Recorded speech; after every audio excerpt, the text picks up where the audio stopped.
This is Umar Ahmed for IFL TV in association with MTK Global. We're in Las Vegas. I'm here with Luis Neri. Great champion. A great Mexican warrior. And he's going to prove on Saturday night, and if he's victorious, he's going immediately for the championship. I know there's a long way to go, but do you think this could be the man to beat Inoue? He is a man. He is the best bantamweight. Luis, anything you want to say to your fans after your fight with Emmanuel Rodriguez? ¿Algo que quieras decir para los fans de Manny Rodríguez? Bueno, acepto que es un gran peleador, es una gran pelea que tengo enfrente. Pues nada, que no se pierdan la pelea del sábado, va a ser una gran pelea. It is such a good fight. He is a great fighter, and we're going to have and give a great show this Saturday. Okay, brilliant. Thank you. Best of luck to Luis on Saturday.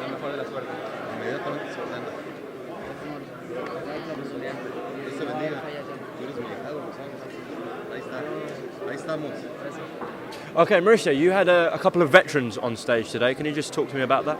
Yes, we're very proud and very appreciative. PBC and the WBC join efforts to recognize two veterans, two armed force veterans who gave their lives and were willing to give their lives, and they got in combat and they hurt themselves.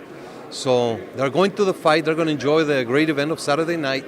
We're presenting them with a miniature belt as a recognition, appreciation from the world of the sport, because what they do is every day they go out and help others, even after suffering so much from the injuries in combat. They are doing service in society, so we're very proud of them. Mauricio, I do want to ask you about your new testing policy. I think you put a statement out a few weeks ago. Can you just talk me through that idea to bring that in? The clean boxing program. Yes, we have a clean boxing program, has been working very efficiently. It's a random, mandatory for the top 15 contenders and the champions.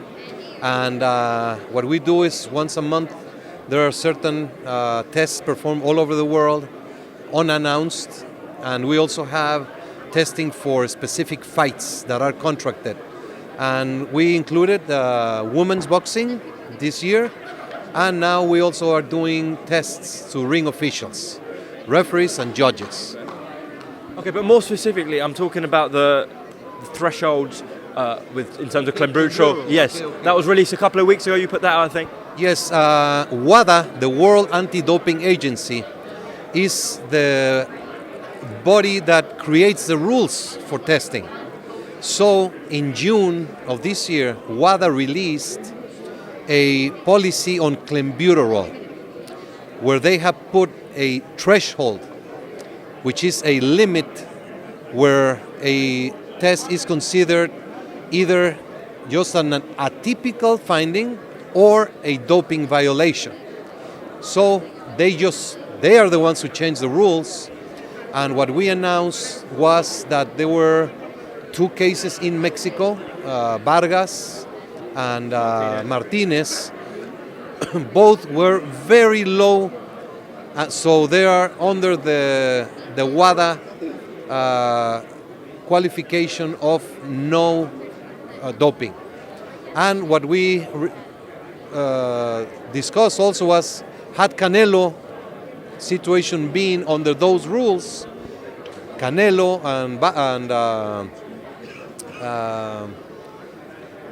Vargas, the former champion, they would have been no doping. So it's a new threshold, it's a new rule by WADA, meaning that they recognize there's a problem in Mexico, there's a problem in China with Clenbuterol. It's a national health issue, and athletes should not suffer from that. So let me make this clear. With the new ruling, where Canelo failed his test, he would have come back negative with this new ruling. With this new ruling, Canelo would have been negative of the doping violation, which hurt him so much 2 years ago. So, what's your understanding of the legitimacy of this new program, etc.? in terms of, obviously he's tested positive before, so was he doing anything wrong? Canelo? Yeah. Absolutely not. It happened the same thing that happens to, in 2011, 109 football players tested positive from all over the world in Mexico during a World Cup. Francisco Vargas, Luis Neri. So many baseball players, so many Olympic competitors. So WADA did the right thing, and they understand there's an issue, and there's contaminated meat. Of course, the athletes have to take a very good care. What we do in these cases, we have contacted Martinez and Vargas, and we lead them to a nutrition program, so they understand the dangers of Clenbuterol and any other substance, but specifically on Clenbuterol, so they can have a better nutrition program. Okay, that clears that up. So obviously it's a specific problem with Mexican athletes in general. Mexican athletes or anyone visiting Mexico. NFL players have a clear rule from the NFL saying, you're going to Mexico, there's Clenbuterol, you watch what you eat. Mauricio Sulaiman, thank you very much for your time on IFL. 2 days away from Fight Night, Wilder Ortiz. It should be great. Thank you very much. Is special. Absolute dynamite. Oh my goodness.